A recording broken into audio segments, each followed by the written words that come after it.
You ready? Let's go.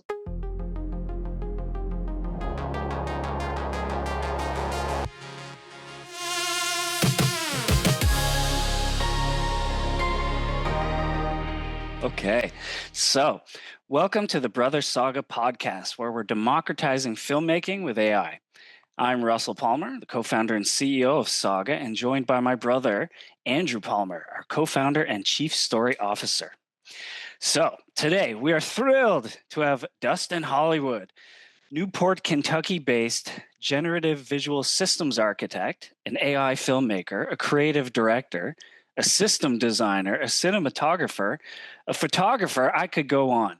He is the founder of NAKID Pictures magazine, Mammoth AI Films, Stages.ai, the Paper App, the Creative Foundation, and the senior director of global community and experiences at Escape AI. Dustin, thank you so much for joining us. Yeah, thank you for having me. I really appreciate it. It's going to be awesome. Awesome. All right. So quick intro from you. Give us your 30-second overview of your journey into AI filmmaking. So my journey kind of started as a photographer. I really wanted to understand kind of how the technology was going to affect me and, my magazine, when I have that, and my brand in general, NAKID. We wanted to understand kind of how it was going to affect our industry, the artists that we support and, feature, and just, how it was going to change the world because everyone was talking about it. So I kind of got into it by training on my own work first and got the bug really bad. And just, because for me, I've been done a lot of things in my life, and most of them technical, but in the arts in some way, shape, or form. I've been an artist all my life. So for me, I think it was maybe just kind of like a progressive step in the same direction, but just more intense. Mm-hmm. Yeah. AI kind of has that intensity because it just elevates everything. But that's kind of how I got started. And then it moved into video through working on a runway project that was, Gen 48. So mm-hmm. I kind of fell into that from a friend that works there now. I would call him a friend. Me and Nico weren't super close back then, but Nicholas is at Runway and he's a filmmaker. Nico Newbert. I don't know if you've heard of him, but he kind of pushed me, saw my work, pushed me into it, and was like, "You should try this." He wasn't at he wasn't at Runway yet, but that's kind of how I got pushed into it. So I did the contest, lost terribly, which is totally awesome for me. I could care less because honestly, it's just all about learning and growing, and I kind of approach everything I do like that. So no matter what, I'm walking out with something I didn't have before, right? And that's kind of how I approached it. And I'm glad I did, because the community is actually the reason I got more and more into it, because they actually really love my work. Everybody on Twitter and stuff was just like, "This is amazing." And I was like, "Oh, okay, cool. But I lost." So it was kind of a weird juxtaposition between what people were saying, how I felt about it, kind of, because I was a little bummed, but also it was just overall very cool because I had never experienced doing anything like that before. It was like a contest, but it was a film festival. But, because I don't know, how you guys feel about before, but the comparisons are completely juxtaposed in so many different ways, because just nothing about filmmaking is operating anymore in the same way that it used to. So I kind of wasn't surprising when I look back at it. But at the time, yeah, very, very different. Kind of just threw myself into the deep end. And then from there, just was obsessed because as I said before, I've been an artist all my life, and I'm really keen on efficiency, and because of my background in design engineering and stuff, being in that kind of environment, you're kind of bred for it. But connecting that, and then also, connecting, I really like connecting the dots between tools that are traditional tools in AI too. So it kind of just, for me, this whole thing makes insane sense. I've really been realizing the last couple of weeks too, just how everything is somehow fitting into the pieces, are fitting just perfectly for some weird reason. You kind of want to be like, is this real? I got to pinch myself. So yeah, I don't know. It's really cool. I think there's so much opportunity for people, but obviously there's pitfalls we have to watch out for. But I think it's a really amazing opportunity for all of us who are filmmakers or just who are also in the industry who are not messing with AI, because we have a big problem right now with being able to afford to make movies. Mm-hmm. So I Yeah. think this is going to help us get back on track, where distribution and advertising and marketing are no longer double the cost of making a movie, which then, you know, skyrockets. It makes it impossible for financiers to want to get involved. So, but yeah, I mean, I think that's how I got into it, and kind of some of the reasons why I'm in love with it. No, definitely, and we'll touch on a lot of those topics. Yeah, just to set the agenda for the audience. You know, today we're going to talk about how your 20 plus years of engineering and cinematic storytelling and Gen AI come together in your work. We want to hear about your latest projects and your vision for AI driven production. So let's, Andrew, let's just jump right in. Yeah, so starting with your journey from civil and defense engineering to photography, music, fashion, film scoring, jewelry design, how did the traditional skills fuel your transition into AI filmmaking? Tremendously. They inform me on so many different levels. Just, you know, your experience in life kind of, it's interesting, right? Because what you're really getting to be able to do is talk to an encyclopedia. Yeah. Traditionally, finding and doing research on things was incredibly difficult, right? Like, you know, and costly. If you can't use the internet, then you're going to an expert, and then you can't call them if you can't call them on the phone. But all of that's taking time too, taking time from away from you to be doing production or working on something. And I think now there were just I don't think we really realized how many things that we had in life, or we just accepted them as part of life. Definitely that's the latter half. But so many things that were just redundancy processes, or just things that took an insane amount of time that should not have. And it was just kind of how and why just how we've built society, because it's like so many overlapping jobs even that just don't need to really exist. They exist because the process is bad. It's a bad process. So it's going to be really interesting to me to see how that gets figured out. But that was kind of, you know, I really liked leaning on, okay, I know I got to do this, this, and this to get this done. So, you know, understanding where AI kind of fits into those pieces to like basically erase all that time that you're spending that isn't even about the production part, isn't even producing the output, Totally. has totally been erased. So for the most part, you know, it's fractions of that time now, which is really hard to kind of fathom in a way. I was talking to somebody the other day about, you know, it has to be at times, at peak times of things I'm doing, probably like 25x, like difference between before and like now, especially now because of, you know, reasoning logic's gotten a lot better. And if you have a mind for understanding structure and the process, I think you do so much better in AI actually, rather than if you're just somebody who's kind of fumbling around in it and trying to, you know, figure out how it applies to you, which is a problem with adoption. I think now it's like, okay, cool, but you're really not offering people too much more than what they would do on a search engine. So and there's nuances to that, right? Like I can go take a picture of inside my fridge and ask ChatGPT to make something out of whatever's in there. Yeah. That's really cool. I've done that a lot of times, actually, just stupid stuff like that. But like, which is like a gimmick though, kind of in a way, if you think about it, because that will wear off. Like it won't be something, that's not something OpenAI is going to be like, you know, putting in commercials. Smart But fridges, yeah. yeah. And honestly, we'll probably have cameras in there soon. We're just doing that automatically through the internet and then like streaming the recipes on the front of the refrigerator. Yeah. I mean, we're pretty want to close throw that to that moldy already. milk out. yeah, exactly. This is dead. You will die if you drink this. I mean, we're probably already there. Here is how to order penicillin. Yeah. Yeah, exactly. Yeah, exactly. Grow it.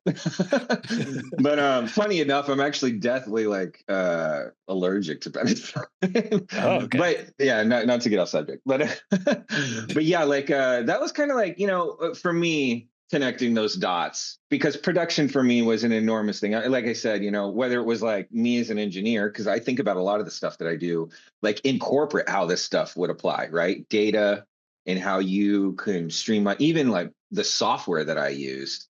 I have like, even because I don't do it anymore, but I've even thought about like what I would do if I was still in those jobs and screwing around with AI, right? Like, man, I could have like written scripts for this to like do this fast, like that kind of stuff. So I don't know, like process is really the thing that I connect the most with from what I did before, because it just took so much time from me, and I've gotten it all back kind of. So yeah, and it's interesting you mentioned like 25% speed sort of process improvements. I think Sundar from Google, Mark Benioff, Salesforce, Zuck at Meta all said like their engineers are 25 to 30% faster.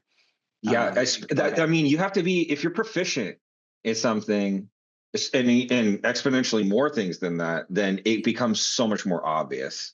Yeah. And like I said, there's a difference between people who are casually using it and then people like me who use it all day long for a litany of things. Yeah, well, shout out to the audience if you're watching and you've blended, old school skills with AI now. Comment below, comment your biggest lesson learned, and we'll reply and weigh in.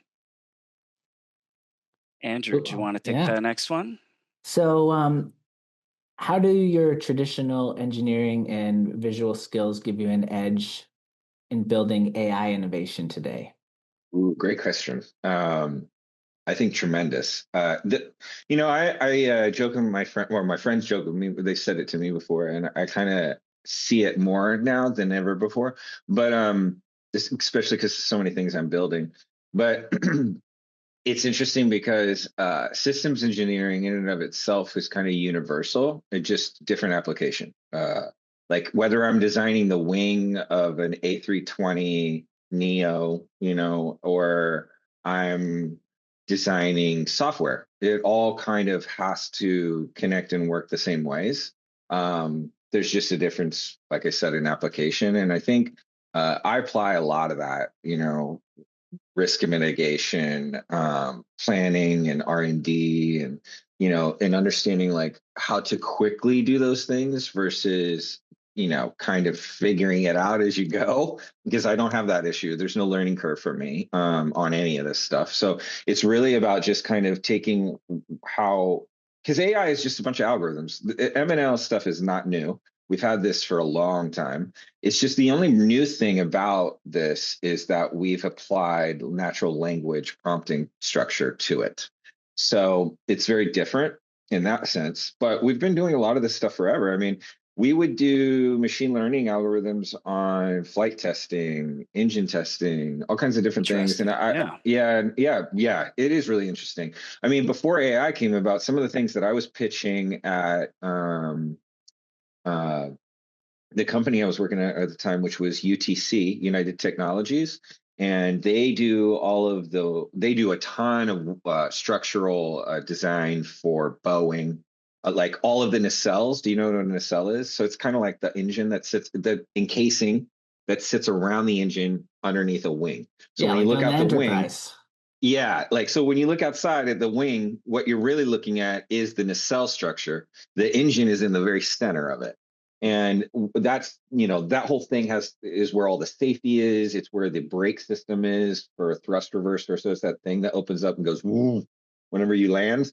That's basically reversing all the airflow. So I used to work on those at that job. But yeah, because the approach really matters about how you get to point A to B. Film, as you guys know, and the audience probably does know that is watching this, AI in general it's very easy to just put things in and get things out, but it's not easy to have a very structured, finite, detailed path of things that have to happen and have to be done. And then it land on output that is supposed to happen the way it's supposed to happen. Because to be honest, its greatest strength is variability. Because it's generalizing everything, right? So it's giving you tons of options. But once you start trying to squeeze all of those options to one finite result, that's when it gets wonky, because it's not built to do that, in my opinion. Mhm. So it's you got to do tons of iterations to get to there, is what I'm saying. Mhm. So, how to properly get from point A to B without spending tons of money or tons of time, because you shouldn't be spending either of those on AI at this point, because it's free. You can just use open source if cost is an issue. But that iteration time can really be self-defeating on creativity part of it, because you start getting kind of run down by process. The iteration process is very monolithic. So you're sitting in front of a computer. You're not out like doing things, because traditionally in filmmaking, when I was a photographer doing events, whatever, you're physical. There's no physicality to this really. So that Mhm. part is really different as far as like traditional versus now. But yeah, I don't know. Did I Yeah. answer the question? Yeah, no, it's interesting. I saw a paper just the other day. People were trying to prove mathematically that AI will never stop hallucinating and thus never be able to be used as, a full robot doctor or a lawyer bot. I And when I we were, yeah. well, just quickly, when we were starting, it was interesting because like people would say, well, it'll never be able to write because it gets 2 + 2 = 5. It gets Yeah. it'll get that wrong. But I'm like, what are hallucinations? It's like that's creativity. Um, Yeah. maybe it will think of original new things. So that's like a feature, not a bug. But Yeah. then we'd start using ChatGPT, and it would the longer the conversation goes, it would forget the main character and invent a new one. And Yes. so stuff like It's like that, that you shirt is can't. a different color now for some Yeah, reason. yeah. I thought that character died already. That's Yeah. interesting. But Yeah, you so, don't even notice yourself. You're just like, oh shit, yeah, there's something in the background there. yeah. Yeah. Yeah, I think, actually that's a worry for me. Because as an artist, I really like the morphing and stuff that goes on in models. I'll give you a good example. When Gen 2 from Runway got deprecated, I made a big deal about it on Twitter and stuff and called them out. I was like, no, like that's stupid, for one. Like, why would you do that? Number two, like that is like an art form unto itself. Like AI, that is AI's art form. Like that isn't a totally new, because before traditionally we would throw that away. We would be like, no, that's crap, and you made that, so no. We're not using that. It's got like the arm, but that is a completely new art form now, because I myself use it in a lot of my abstract work that I do, because I don't just do films and stuff, I do everything. So when I'm doing like exhibition work, or I'm doing some personal work stuff that I'm working with a gallery or something on for myself as an artist, not like a client, I love that stuff, because for me that is a totally that's how Stable Diffusion operated at first, and which is really all we had, to be honest. Midjourney was just as bad, but it wasn't, in a way, because their data set was so large. I think that their real issue was on abstracts, which is hands, very very intricate physical things that have a lot of physics to them. But that's all been worked out now. But yeah, like I think that that's an art form unto itself, and we can't get rid of that. Like, but I know that it's going to become more scarce too, because it's a completely valid thing. The goal of the companies is to have perfection at a realistic level, which doesn't allow for variance like that. And for them, the only way to keep that would be to keep the models that had it. I don't think they'll ever train anything that can do that, because it's not cost effective for them. They only care about money. So for them, it's like, well, is there like a user uh cost for this? Like, like people are going to buy this. Maybe there will be. I hope that there would be, because I talked to a lot of artists about this problem, and they actually brought it back. Runway brought it back. I'm close with Runway, so I was like, man, I make art with that. Don't get rid of it. Because it's becoming much harder to be able to do those kinds of things. You tend to gravitate towards real-time models because they have that built into them. because of where they are in their gradual progression, right? They're still kind of where models were a year and a half, 2 years ago at the real time stage because of inference and how the compute has to work in real time. Um, and yeah, I mean, Like when the Korea is really good for comedian, that, but makes it ad lib on set. yeah, They're exactly. I riffing. mean, yeah, I think like that is what that actually, because you said that right now, that is actually the reason why I think that AI is never going to be like AI is going to be exactly kind of like how CGI is. Nobody's out there buying tons of CGI movies, like because there's just an inherent disconnect. Like no matter how good it is, because even the Avengers films, that shit isn't real. It's like there's always gonna be this wall between us and what we've made to mimic reality. I think people need to get away from trying to break that wall because that's never going to happen.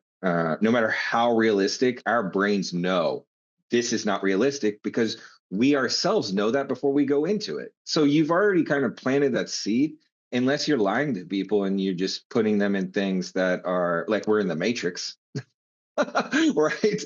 So I think like progressively trying to get to that point is self-defeating in a lot of ways. Like to chase perfection is to chase stale and stagnation things. It's like it get old. It's the same reason it's like people don't like stock stuff. The models that had like flux whenever they came out, people kind of didn't really like them, but they looked great. But it was like there's no creativity here because they just trained on stock stuff. It's like it looks perfect, but it looks like crap. There's I think nothing our brains inspiring. don't necessarily love perfection too. Like I saw Yeah, one of my because life's favorite not Canadian perfect, right? DJs, Dead Mouse. He was showing like a tutorial video how he makes a song. And he's like, okay, I'll put in this, beat. And then what I have to do is I have to, every fifth one, I'll move it a little. And so if it's Yes. perfect, it sounds very mechanical. Yeah. Um, and so you want that like organic, more human, more instrumental sound. And so he would add in imperfections just because he knows that Exactly. people like it better. It's That's why interesting. Well, I 80s think music is so yes, distinct, because that's when synth yes, first came out and it was just exactly like a metronome. And Mhm. yeah. Agent I Smith actually, said it in the Matrix, right? The first yeah, Matrix didn't work. That's It true. was too exactly. perfect. I actually think mistakes lead to they are art in of themselves sometimes because they're part of that creative process. Like, I've Happy had plenty of accidents. times. Yeah, exactly. That's a great way of putting it because I actually keep some of them and I don't really consider them mistakes. They're just unplanned progressions, really. I mean, I guess you could say like his arm missing would be a mistake, but what if like you change the art to be purposely about that, because then it's no longer a mistake, right? It's just a progression of what the creative process is giving And your that's actually what we wanted to chat about next. I think Andrew had a question around the tools and systems you were recommending. I really love Minimax. I think that they've done an amazing job at keeping pace with like Google. And I've been in Meta's creator program. I can't talk about it really, but I really liked what they were doing. Is that Um, the movie gen model? I can't talk about it. Okay. It's a lot of things. It's not just a model. It's they're building like a suite of things. So obviously people knew that though. I mean, they partnered with Midjourney. So I think that kind of flew over a lot of people's radar because whenever I was posting things from the Meta app, um, they were people were like, "Oh, I didn't even know Midjourney." It's like this looks so much like Midjourney. I'm like, bro, like go back in time 3 months. Like, it's like it's right there in black and white that they're partnering in the new. So and that kind of made sense. I thought it was really interesting too that they didn't allow. I would have thought, just knowing Meta and how they operate and everything, that they would have bought them.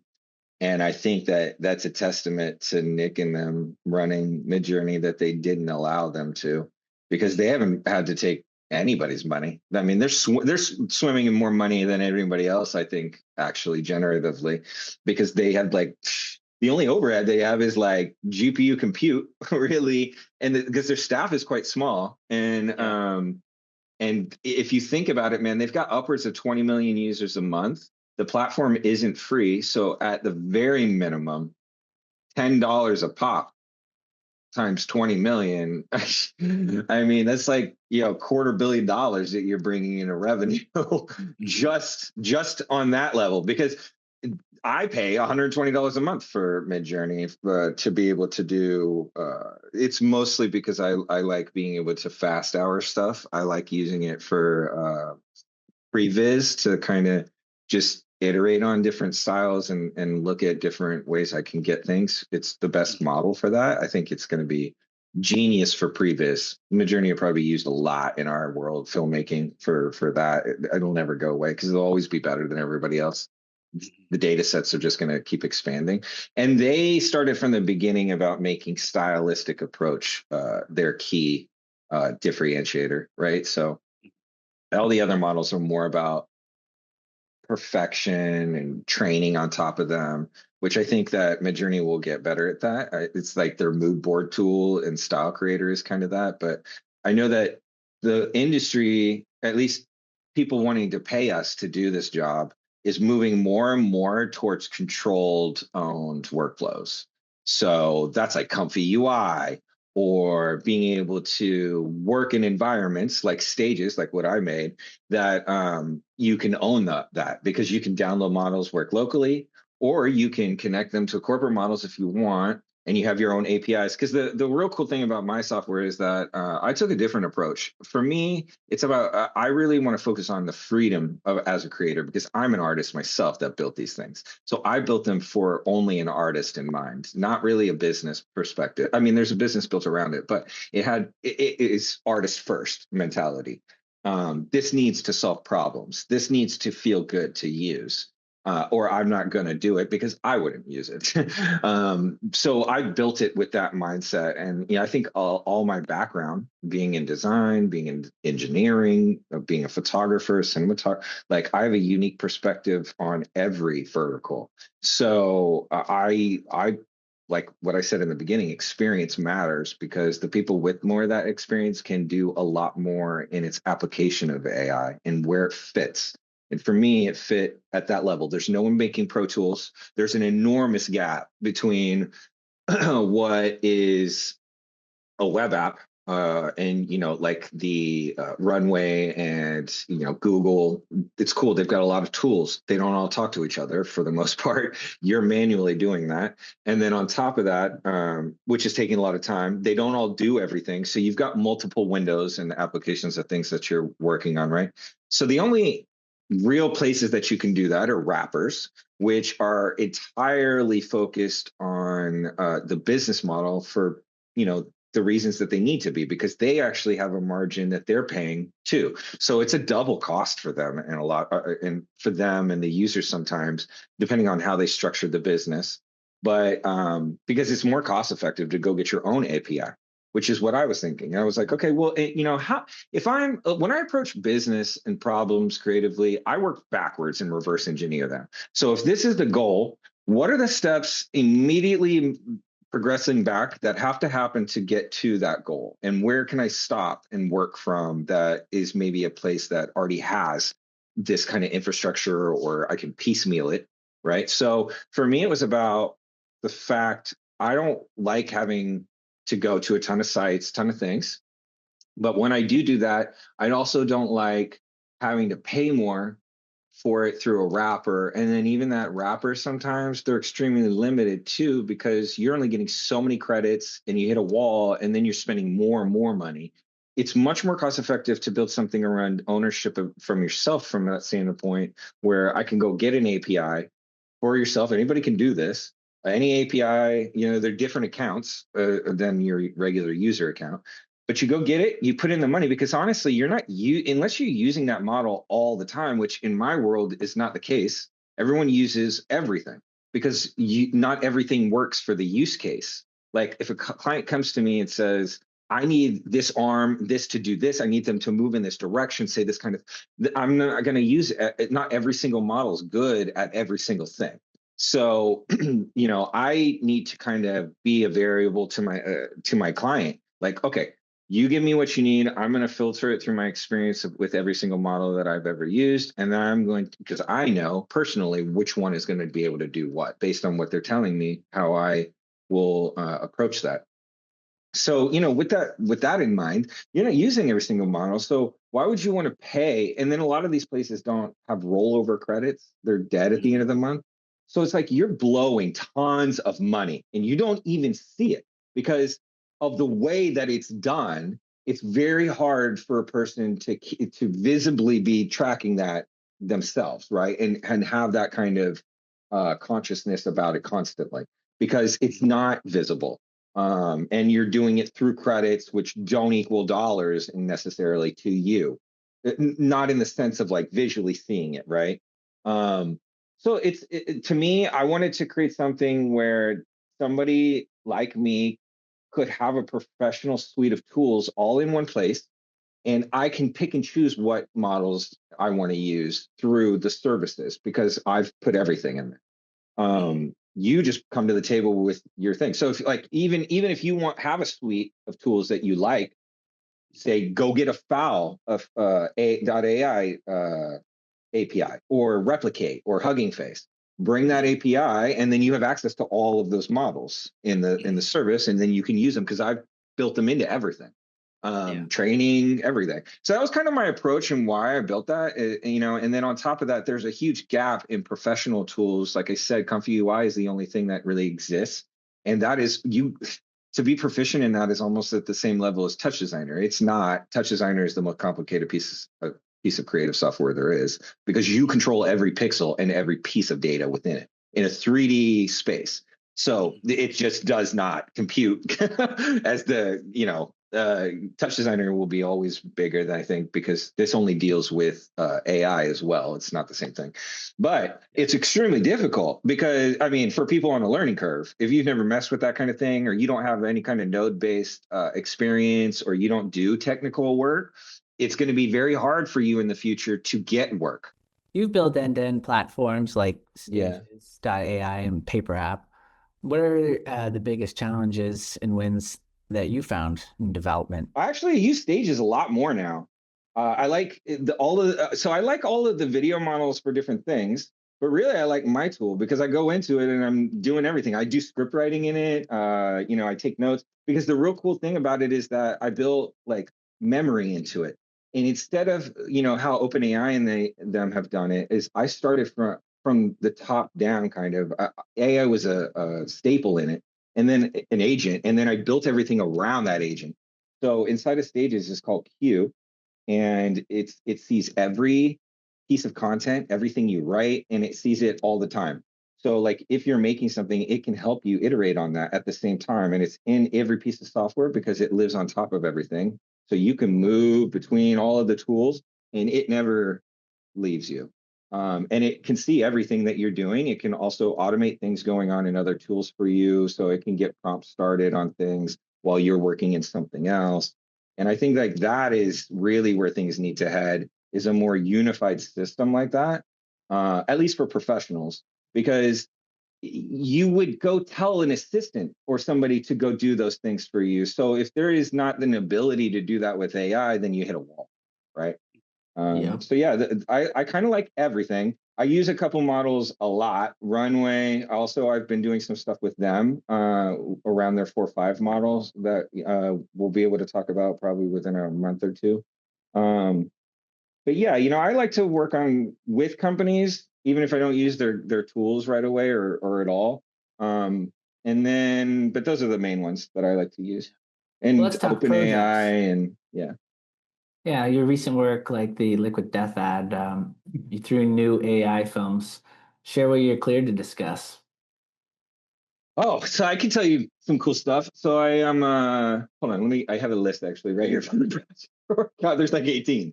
So actually I was really smart about how I kind of structured. I used to be at a different studio that I founded, and I are just like I had a lot of reasons for leaving. Our goals weren't aligned and some other things. So I went and I kind of was like, I have this brand, this art brand, magazine, publication, whatever you want to call it. I've had for a decade. It's really well known. I have like all this trust with the artist and all this other stuff. So I was like, oh, screw it. I'm going to make a studio and then fold that stuff underneath it. So I can keep doing what I was doing before, but I can do more now and I can have it all in one place. So I made NAKID Pictures. And that's the studio, like the parent company. And then I have NAKID Magazine, which is our publication and PR and all that stuff, and marketing. And then I have Stages, which I think I'm actually going to make a new company because of what we're doing with Stages. There's been like a ton of interest to possibly buy it from someone I can't talk about, but I might restructure that. But right now it's our labs and innovation where I build stuff. And then I have the Creative Foundation, which is what I might transfer that over to. And that's a nonprofit that I just want to help people. I want to help do more educational things with. And there's a lot of grants and things like that because I think education is going to need to be something that we all pay attention to a lot. Yeah. To that end, I was smart about going to get an agency that works with me as an artist, but I restructured the deal to kind of be me as the studio head that the work passes through and comes back to them for, so I can hire a lot more artists to work with me. This is not a Sound new like Trent thing. Reznor. Yes, a lot of people do. The bigger you get, actually, you have to do this because you just cannot handle the workload. So what Sounds you like do is when Interscope took him on, it sounded like yeah, kind I of mean, not just him. Shepard you got Fairey is a Marilyn great example of Manson. this. He paints, but he actually designs everything, lays it out, and the people he mentors, the people that work for him, are actually the ones that physically put the paint on the buildings and stuff because he can't do that. I mean, he just doesn't have the time to be able to spend days doing that, right? He'll do pieces of it. He'll lay it out, make sure it's structured perfectly, and then he moves on and let them do the rest of it. And that's kind of like what is going to happen in a lot of senses here because I want to grow a studio to be able to hire to give artists a job. That's my goal, and to work on really cool things because I can't do them all by myself. They're just too large of projects. And this is going to help me be able to not focus on having to get the work and be able to focus more on mentoring and teaching and making sure that I'm hiring the right people to be a part of what I'm building. They're called Alias. I have a meeting next week with a huge technology marketing and infrastructure company that in the UK. I've been pushing into Europe and across the world, doing a lot more things and not staying in the US just because the atmosphere around different things here, I think, is not conducive to really kind of growing around this right now. Yeah. So I think, I want to work with studios more because they have huge training data sets that they could be making their own models. You just need people on your side to help you do that, right? Like, and then with that in mind, that's kind of some of the deals that I've been making is with generators and the public with brands trying to help them figure out different things for themselves, like training and seeing how their data can be applicable, but also doing really cool creative projects. One of the projects I did with Armani and Luxottica over the summer was a B2B event. So it wasn't even public. And we beat out two other 3D studios, CGI studios. And because my work was just way better looking because the rendering, they didn't want to pay for rendering. So it was very much lower polygon, like visuals and stuff. And we built it to be a generative first person gaming experience, but you move, right? And the sensors pick it up on like a Kinect camera. And when you move side to side, you're actually going through these checkpoints in the first person game that you don't realize that have loops built into them until you move one direction or the other or some sensor pickup, then you would progress through, but the immersion is never broken. So I built it in a way to where it can loop infinitely at these checkpoints until a decision is made, but you're never pulled out of those experiences during that. And then it progresses through until an end, and there's different storyline tracks that you can take depending on the choices that you're making. But it's really meant to be an immersion. It's fully all AI.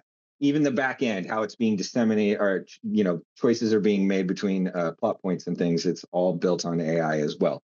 That's one thing that I've been doing to work on. I went to Venice this year, showed in September at the Venice Film Festival in Italy. It was a similar situation built on the same kind of technology, but in a different way. So this time we used microphones And we had a live orchestra and a Grammy award-winning violinist, Maxime Vinogrov, that played with me in my film, and the film played. And on the back end, the mics picked up the sensors. So at points in the music, there was checkpoints. And depending on how quickly or slowly it was progressing, would choose the plot points, right? So if they were moving quicker than the progression that we had set, then it would choose a different kind of storyline, and there was variables of that. And then if it was slower, it would choose variables of that. And there was a gap, like a 20-second area of scanning it, right? So it's like figuring it out during that time period. So there wasn't something that could glitch and be off pace. That was really important to keep people immersed in it. And it got a standing ovation of 600 people. So it was really cool. Really? And yeah, it was the first time anything like that has been shown. So I guess I got that in my pocket first. But yeah, nobody has shown a film like that at any prestigious film festival, to my knowledge. And they definitely haven't done that. So I was the first to ever do real-time cinema. So that's kind of like what our premise is, right? Using AI in real-time applications like that, and that are also in reality and immersive, not something that you have to interact with on the internet, right? Some of the other stuff that we're working on is so I have a movie, a feature theatrical film that is coming out. I can't say the name of it, but I got approved for it to do the VFX, the studio did. And yeah, it was going to be released in theaters, which is a big deal. Like, Congrats, I know you that's guys, big, yeah, I know you guys, yeah, because nobody has that. Nobody's done that. And even if they're working on it, nobody knows about it. Nobody's talked about it. And that should be announced soon. I've been working with them for about a month and a half on that. We had to do lots of tests, man. We had to do a body burn. So I recently posted something about that. It showed kind of some of the testing that I did around it. But we had to actually take physical footage. It wasn't finished footage, but it was test footage the director did. And then he gave it to me. And I literally had to make it look like we did a body burn. And in reality, like, those are some areas that I really want to focus on the upfront right now, because not just VFX, but application of why we're doing VFX. Like, in that case, like, think about how much money and safety we save the industry and the production in the studio, because that's like $100,000 shot. I mean, when at the end of the day, when you get to the bare bones of analyzing everything that went into it, you've got a safety coordinator, assistant, and multiple of those, not just one. There's multiple, and then you've got people who are on the outside waiting and helping for the body burn, the actor or the person themselves you're hiring to do it, because I guarantee it's not the actual actor. And then all the prosthetics that go into it. There's different types of body burns, like the ones that are going to show a face. You actually have to have a prosthetic built for you, and it's a very special one. There's a very special like coolant that goes all over your body, and then there's multiple layers. There's even like a bodysuit that you wear that's doused in this gel that you have to put on your body. Yeah, it's really uncomfortable. How many takes you're gonna do? Yes, it's one of the most expensive things to do in regular VFX or regular effects, right? Traditional effect, practical. And for me, I love that, because it's like, well, no one's gonna get hurt. That's the real freaking thing of all this. That's the reason this stuff is really going to be useful. The real use cases, not just that I'm going to go make something cool, and I can make a whole film out of it. I'm actually solving problems that could save lives. And for me, that's incredible, because that's the pride that I used to take in my engineering work when I was in my 20s and 30s, because, like, the stuff that I made, if there was something wrong or we screwed up on the math, people could die. So, yeah, like even with all those safety coordinators, Alec Baldwin still accidentally shot someone on set. And so if we can do away with that, and we can make it look as real as what the real thing would be, then this is an area that we can do away with, having to take those risks on. I've been working on that applies squibs for like 4 or 5 years. They only do VFX muzzle flash. Yeah, and I mean, and we just had an accident that happened with a gun going off in that same instance. I mean, think about the Frankenstein movie recently. I heard something happened, and Alec Baldwin's situation as well, and someone actually died from that. So it's we don't want those kinds of things to happen, right? We really want to try and not put people in those situations. The reason that we do is because we have no practical alternative. You turning to CGI just doesn't feel the same. And the difference between AI and CGI is that AI is built entirely on the realistic uh, physicality of what we've already produced. So in a way, it's more realistic than CGI because all of the pixel data is realistic. CGI, it's all synth. So you're literally synthetically making all of that stuff and then trying to texturize it and using all kinds of tricks and things to do it, tools to do. And that's what's really going to become cool. I think I envision us moving more and more and more towards 3D, just because those environments and software are already built for it, rigging, all of that jazz. It's like, why reinvent the wheel? Just adapt what we're doing through the code to connect to that. And I think that's what 3D software companies are doing right now, like Cinema and Blender, all those tools, Maya, Nuke, because rendering is the real thing, right? Like, it's incredible. It's the most costly thing. And then it takes so much GPU power. It's like they're already built for one another. It's like it uses GPU for this. Let's just make it do the rendering. And I think, and then, oh my God, could you imagine like entire scenes rendered in split seconds versus like hours and days? Like, man, it's going to be incredible because the really complicated stuff, like, avatar rendering, that takes days because in lots of computers doing it all at once together, servers. So I think like in the next year, like this year, probably between summer and the end of the year, we'll start seeing things coming out about that, I think, and or at least like announcements of things being worked on for release. And that's just going to change the game, in my opinion. That is going to separate the people that are just kind of playing around with AI and the people that are really taking it seriously, because the people that are taking it seriously, all they've got right now is comfy UI. So I'm working on that. I signed a deal yesterday to work on an animated anime film. So we're working on a feature film, and we have an Oscar, a person who does Oscar contention and kind of takes movies through that process of getting the award kind of nomination and all that jazz. They're helping us with this. So it's kind of really awesome. We've got some really talented, cool people on the project. It's all animated. It's going to be a feature film.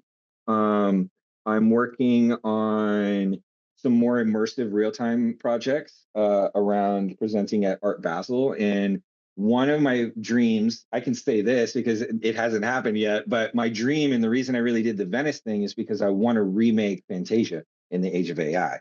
They did this once, so there's already a premise for this, right? Already a premise. They did this with CGI in the 2000s. And that actually is the best thing I got going for me, because there's already like, baked into the cake that the whole thing was built around technology, right? Fantasia was a showcase of sound and visual identity, visual filmmaking together. And because at that time they were moving from black and white to color, and people really didn't, and not just that, but they were also moving from silent to more, structured symphony and all this other stuff that went into the sound, because a lot of sound technology was coming out at the time. So it was really about showcasing what the possibility of doing away with apprehension towards progression and seeing the maximal effort that could produce what it could produce, right? Yeah. But yeah, man, we're Yeah. doing tons of stuff. We also got a series that we just got a 10 episode arc on that we're doing a microdrama. So microdramas, I can confirm, are moving at light speed. So it's a juice brand, actually. Is that going to be on Real Short or Drama Box or? He's doing everything. I think he's approaching it from, we want to use our every platform under our brand identity. I think that's smart, because it's like, why create something totally new? Just take advantage and build it into your platform, into your account on whatever platform you're on, because like shorts and reels, all of your people already are there. So just kind of do it in a way that's like, makes it feel more organic and not like you're just trying to push it. Like that's the key, is make it connect with your audience and don't try to like overdo it. in a way, or follow what other people are doing and thinking this because they did it that way, that you can do it that way. Because once it's been done, people see through that too. They will start connecting the dots, and you'll actually lose out and the other people won't, because they're already used to it from them. They compare you to them, right? So like, as long as you're first on something, it doesn't matter. But yeah, just to adapt it, because that's the hardest thing right now. Is I think authenticity in how you market is actually the thing that is really inauthentic right now. Because people know you're selling them crap, like, and people don't, for the most part, don't want to be sold things to. I mean, I've been this way my whole life, but like when I go into a department store or something and I see somebody walking towards me, I'm like, nope, I got it. And I understand from their point of view, right? Because that's their job, right? And I don't want to fault them for it. But at the level that we're on online, that's not somebody's job. That's a mission statement. They're doing it, like, and that's their, brand identity. So I think it's different in a lot of ways. Like, there's a huge difference between how we're sold things online now, and it's too much. And I think it's from desperation of because all this goes back to people being fed up with like social media and how it operates, and how your reach is basically a bargaining chip now. Like, you pay to even reach the people who already follow you. That feels like fraud to me.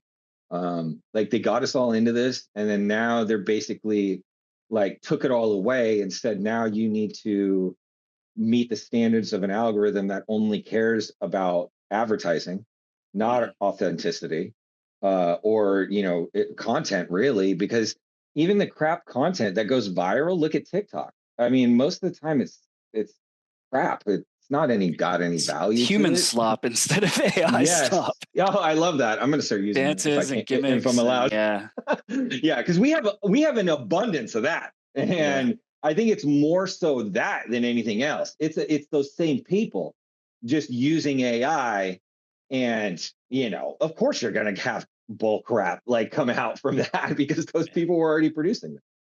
So they're just trying to make it faster. Speaking of other like top creators, we just had Wilfred on the show and Kieran from Escape AI. We're gonna have John Gata on soon. So John's I know one of my mentors. Yeah, well, tell us, you're the senior director of global community and experiences. So how did you meet John? What's his mentorship like? What's how's the neo cinema sort of shaping up? And give us your thoughts. It's amazing, actually. I've never seen so much talent in one place before. Because really, John is an artist himself. I'm sure you know his background, but for the audience, if you don't know who John Gata is, he's the VFX artist that basically invented the bullet time shot in The Matrix. And he was one of the leads on that project. And then they just did a litany of other things. One of my favorite films that he worked on is What Dreams May Come with Robin Williams. That painterly effect that they did, they invented that. Like, that did not exist. And I can relate to that because I'm doing a lot of that kind of stuff right now with AI. And I gravitate towards that kind of technical but creative. Because John is that, and it's really rare to have people like that, in like kind of how I think in my exposure and background and stuff too, because you're either one or the other usually, and with how your brain just kind of analytically goes. I made a joke earlier, but it's true. You're like a Leonardo da Vinci, man. You do the science, the engineering, the art. You got. I'm just really passionate about learning. Ethics. Yeah. I just really love learning and absorbing, because I over everything else, I like to build. I like to do things like, and figure them out or take them apart. And art is a part of that, right? Like, not to get off subject, but yeah, like the art is basically everything. I mean, even paper. I mean, or a pencil. Somebody designed this. Everything in life, an artist made, and then a business person came and made money off of it.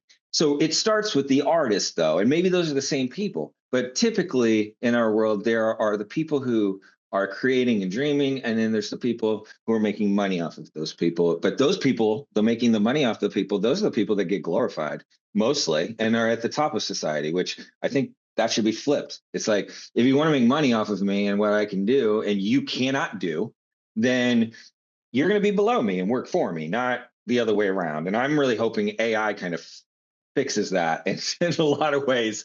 But yeah, like John, I really loved his, because he had a partner at the time that's no longer at the company, but they found me through some work that I put online. And just like they really loved my personality and kind of my approach to like AI and how I was talking about it and how I kind of showcase things to different people that were done in AI, and really just like my vibe with the community, because I'm really about artists first, like hardcore. Business is second. And I think that they really love that too. And that kind of is why I fit into the community role, because my background is all about community. I mean, with NAKID, I started that I used to shoot for Steve Aoki and a bunch of, as a music photographer, I've been in fashion and the art world. But the fashion and art came after that. I actually left working in music because I didn't think it was like conducive to like the future that I wanted and kind of the path that I was on. And notoriously, visual artists in music are treated like shit because they're treated like employees of another artist. You are always backseat, even though you're responsible, like a lot of times, for like half of their identity, because half of music artist identity is visual, no matter what it is, either music videos, photo shoots, your album artwork, marketing, everything. So if you've got one person doing all that because you love them, then they're actually the other half of you. And I really got kind of tired of being in other people's shadows when I was the one responsible for it. And I just, wanted to move on. So I started NAKID. And a lot of that kind of led to the mentality that I had at the time where, Instagram was super huge, or it was getting super huge, because this is like, right at its blow up stage before Meta bought them, or right when they bought them.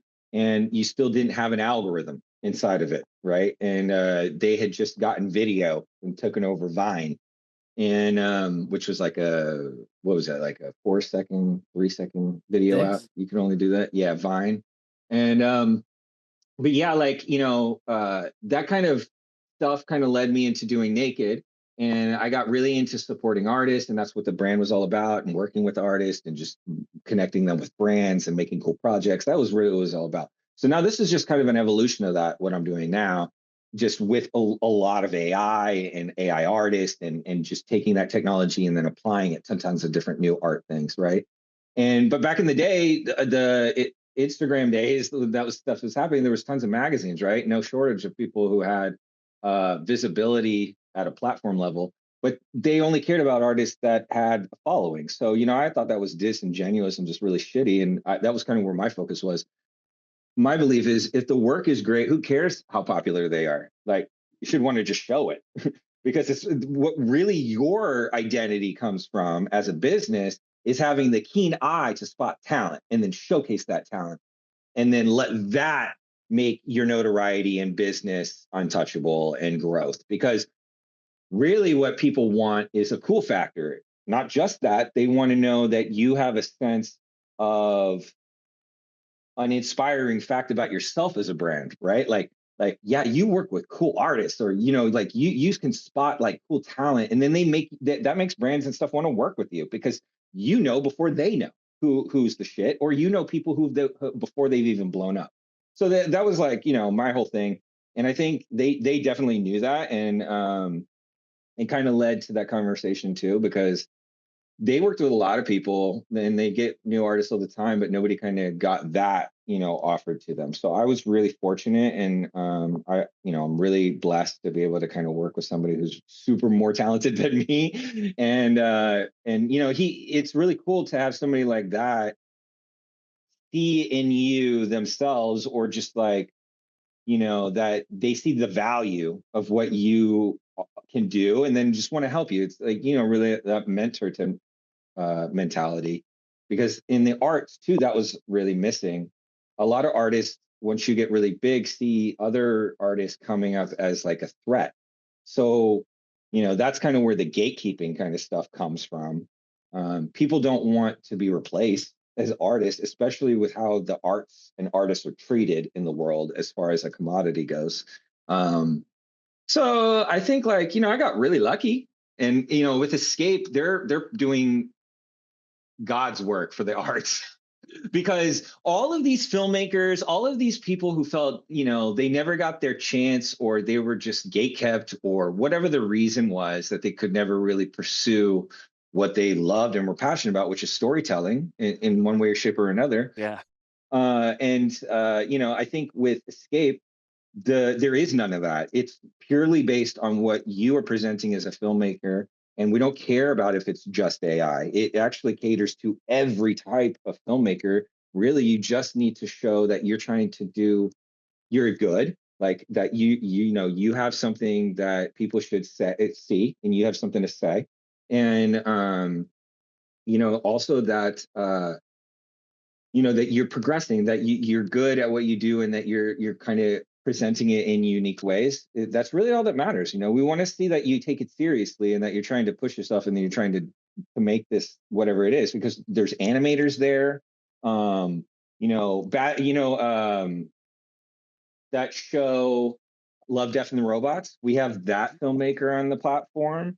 I forgot his name off the top of my head, forgive me. Because I talked to so many now, and there's been several on there. There's a lot, and I just think it's going to get too. so much better. Yeah, because it's offering an ability to not be gatekept through technology, right? For one, and two, it's all we're just building tools to enhance that. So give you more opportunity to share more things with your audience and build that audience, and then let them support you, instead of just much the same way that we go to the movies, right? Because we're really worried about movie theaters disappearing, and how technology companies are really only focused on getting people online and not doing things in real life at all. So they really only focused on device engagement. And that is not really good for society in general, but also like not good for the arts, because experiencing art, a lot of its impact comes from the physicality of connecting with it, right?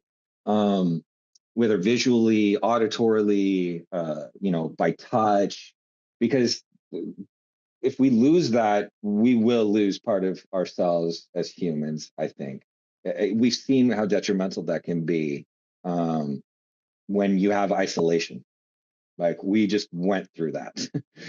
It could kill us all. Like, really, it could turn us into different types of beings if we let that progress, like, long term. And then the dopamine and all of that kind of stuff, right? So I think we need to offer new alternatives to social media.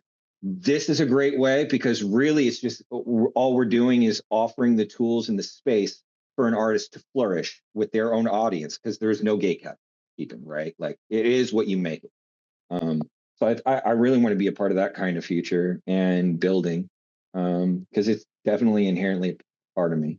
Amazing. And sorry, you're just talking about progress. So I was just curious, looking towards the future, what do you think is going to be hot or not in 2026?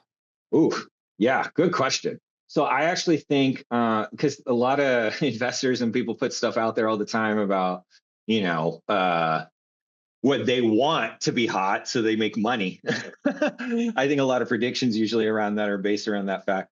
But for me, I actually think 3D and rendering is going to get really spectacular this year. This is going to be the year for that, because last year was really just the year of video, right? Progressing video capability and function. And then also application on top of models is going to become really spectacular. And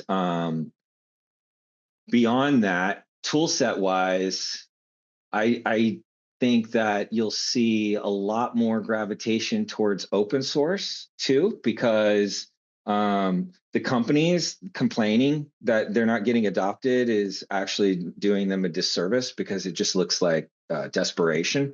People are kind of also the data side of things. I think that's going to be a bigger and bigger conversation, because people are pissed off about how this was made, and they're making a lot more noise than the people who are wanting this to get adopted, right? People like, I want it to be adopted, but in a way that makes sense for artists. But overall, there's just a really lack of people speaking up for adoption. We're in a silo a lot. So my advice to people who want to help do that as artists or talk to artists, whatever, and you see the viability of it, and you're an artist traditionally, so you can speak to those people better, is to show them the application around processes that have nothing to do with generating content. Talk about the LLM side and planning, because none of that has anything to do with creating art. None of it. Like, and all of us use LLMs. Like, and you can do all that on open source, totally on your computer. And soon we'll have SLMs. So that's like, smaller language models. They live on our phones, on our devices. And if I remember correctly, at CES, who was it? Somebody actually showed off an on-device SLM that sat on your desktop. They're a competitor of NVIDIA. But yeah. AMD? Yes. Yeah. I believe it's them, and they're Risen architecture or something like that. But yeah, it's like a personal computer. It looks much like an Apple desktop kind of computer now. Yeah, it does all on-device computing, like for your language for on-device LLMs. I was like, oh my God, that's super amazing. And it might even be able to do generative. I didn't get that far. I was too excited about the LLM part. Oh, and there's the bell. Dustin, this has been awesome. Do you have any plugs real quick that you'd like to share? Just keep an eye on NAKID Pictures. We're doing tons of projects. We're always looking for new filmmakers. So I really want to get people to, if they're looking for work and they're really good and they don't think that they're getting any kind of, headway with things, the way they're doing them, is come check us out, because we always got work now, like tons of it. And then also, just kind of keep an eye on like Stages as it comes out, because it's really built for the creators. So awesome. Come join Escape. You want to get your films made, you're taking this stuff seriously, come check us out at Escape. I think you'll like it. Yeah, escape.ai. And if the episode inspired you, you can try our app Saga free at writeonsaga.com, and we'll put all the links in the description. Dustin, why is AI so cool? AI is so cool because it unleashes your potential, and it's the only technology I've ever seen it do that. So to me, that's really its superpower. And because the future is yours. Awesome.